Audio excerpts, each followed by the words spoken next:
So one of the biggest things that helped me was creating my own mantras. And this is something that you repeat over and over as something you want to ingrain as a belief. And the best way to ingrain and reprogram yourself is by actually accessing the subconscious mind. And you cannot do that in your day-to-day thinking brain mode.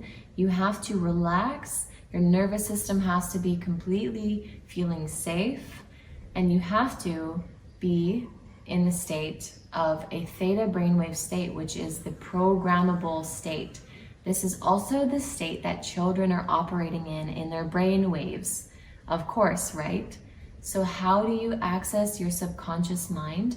Well, when you're sleeping and you're about to fall asleep, that is when you are going into your subconscious mind, and you may have dreams start to come up, and those dreams are symbolic. These states of being in deep meditation and when you're about to fall asleep are when we can program ourselves. So mantras are something that we say over and over and over again, and it becomes a trance. So when you're saying it for long enough, if you say it for minutes, even an hour, then you're really going to entrance yourself in this, and it gets to be really empowering and like a truly embodied experience when it's something that you are ready to believe.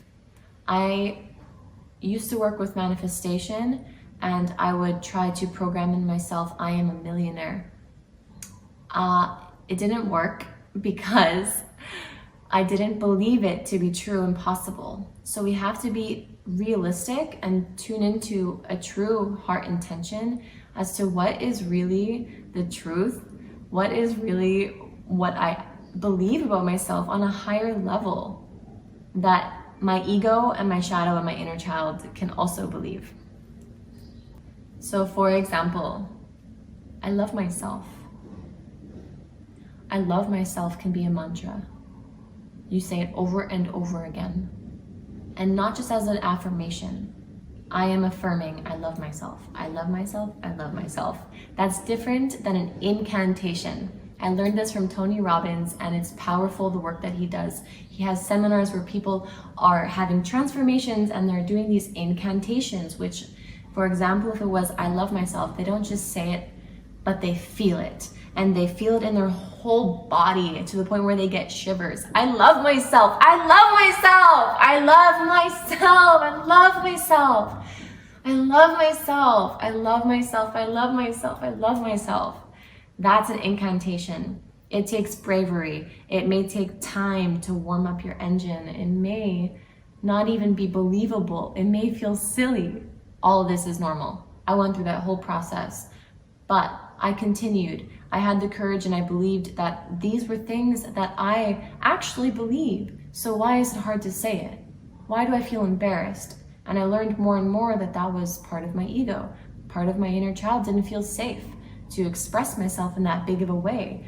It didn't want to be attacked or put down or told to shut up, etc.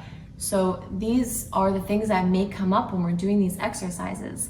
And this exercise of mantras and incantations gets to be really fun. So try to make it a game with yourself. What are the mantras that you want to create? I recommend doing a mantra that is in present tense.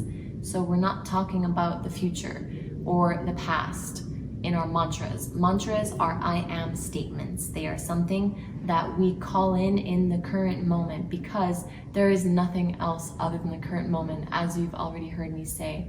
Here in the now is all that we have.